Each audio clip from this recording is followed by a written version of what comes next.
राधे राधे महाराज जी। महाराज जी, क्या ईश्वर में आस्था रखने वाले भक्तों के ऊपर भगवान बहुत कष्ट नहीं देते?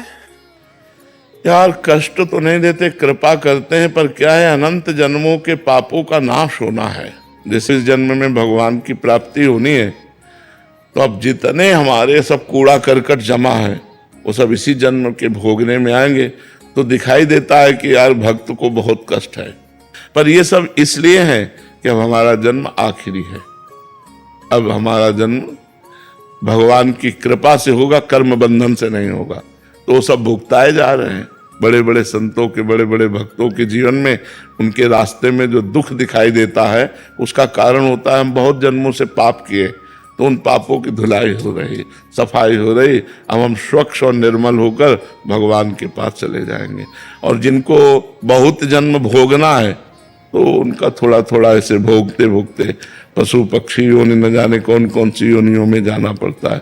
लेकिन जो धर्म से चलता है, सत्य से चलता है, उसके पापों का नाश होकर वो परम पवित्र भगवान की कृपा को प्राप्त होता है। इसलिए प्रायः धर्मात्मा पुरुष को दुखी देखा जाता है।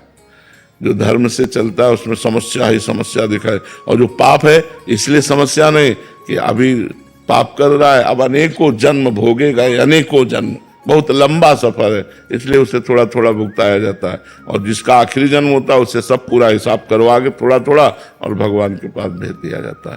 पर इतना आनंद दिया जाता है हृदय में कि दुख का प्रभाव नहीं पड़ता। दुख का प्रभाव नहीं पड़ा। अगर दुख का प्रभाव पड़े तो हम प्रश्न उत्तर दे ही ना पाए, हम परेशान हो जाएं। पर भगवान कृपा किए रहते हैं, तो जैसे समुद्र की तूफानी लहरों को उसका तट रोकता है, ऐसे भगवान की कृपा दुख को रोके रहती है। दुख है पर वो इतना विचलित नहीं कर पा रहा कि कुछ सेवा न बन पावे। यही भगवान की बड़ी कृपा है। हमारा तुम्हारा तो भगवान के लिए भजन होगा, भजन। और जिनके यहाँ पुत्र भगवान बनकर के आ रहे हैं, देवकी वसुदेव, भारी विपत्ति में है नहीं? ऐसे महापुरुषों को तो राजमहलों में परम सुख से संतान प्रकट करना चाहिए, लेकिन संतान कहाँ प्रकट हो रही? कितना भारी दुख है देवकी वसुदेव जी को, कितनी भारी विपत्ति है। मतलब घोर राक्षसी स्वभाव वालों का पहरा है, हथकड़ी बेड़ियां हैं, और जो पुत्र पैदा होता है वो कंस के पास ले जाते हैं और कंस उसे मार डालता है। 8वें में भगवान आए, और भगवान भी जब आए तो हथकड़ी बेड़ियों के अंतर्गत ही आए। हथकड़ी बेड़ियां जकड़ी हुई हैं उस महापुरुष के, और भगवान सामने खड़े। हरि तेरी गति लख न पड़े।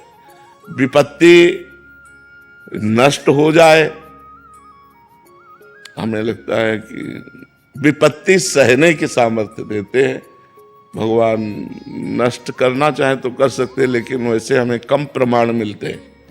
विपत्ति नष्ट होने के कम प्रमाण मिलते हैं, विपत्ति सहने की सामर्थ्य दे, ये प्रमाण ज्यादा मिलते हैं। अब जैसे दुशासन द्रौपदी जी के केस पकड़ करके महल से ला रहा है। द्रौपदी जी क्या भक्त नहीं है? पहले से उनका देख लो भगवान से कितना प्यार भरा संबंध है। क्या सर्वज्ञ भगवान नहीं जान रहे? जान नहीं रहे? महल से जो ही केस पकड़ा उसी समय भगवान जान रहे, लेकिन तब तक वो चुप रहे जब तक द्रौपदी ने पुकारा नहीं। अन्य आश्रय था पांडवों का, भीष्म जी आदि का, जब सब आश्रय छूटा, पुकारा, तो यही भगवान वस्त्र बन गए। तो हमें लगता है कि विपत्ति भोगने की सामर्थ्य देते हैं, विपत्ति मिटाते नहीं। तो हमें लगता है कि भगवान विपत्ति नष्ट नहीं करते, भगवान विपत्ति को सहने की सामर्थ्य देते हैं। तो भगवान से प्रार्थना करना चाहिए कि हमें सहने की सामर्थ्य दो। सहने की सामर्थ्य देंगे, व्यवस्था कर देंगे, हमारा भजन करो, हमारे पास आ जाओ।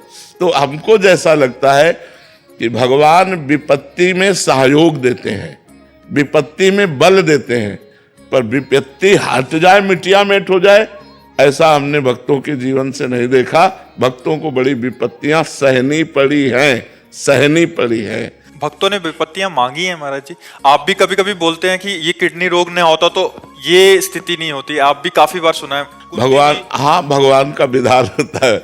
यही तो भक्तों की महिमा है कि वो दुख मांगते हैं, क्योंकि दुख में भगवान का जैसा विपत्ति में सुमिरन होता है ना, वैसा सुख में नहीं होता है। जब कोई साथ नहीं देता, एकमात्र भगवान का सुमिरन, तो वो भगवत प्राप्ति करा देता है। सुख में तो उस कोटि का सुमिरन नहीं होता, जब विपत्ति और दुख में सुमिरन होता है। इसलिए कुंती जी ने दुख मांगा था।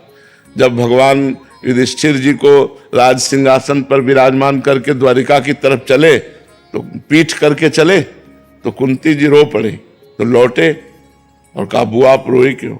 बोले, प्रभु जब विपत्ति थी तो सामने दौड़ते हुए हमने देखा आए हो, और आज संपत्ति हो गई तो आप पीठ करके जा रहे हो। मुझे सदैव विपत्ति दीजिए, जिससे मैं आपको सन्मुख देखूं, आपकी पीठ न देखूं कि आप पीठ करके जा रहे हैं। मुझे कदम कदम पर विपत्ति दीजिए।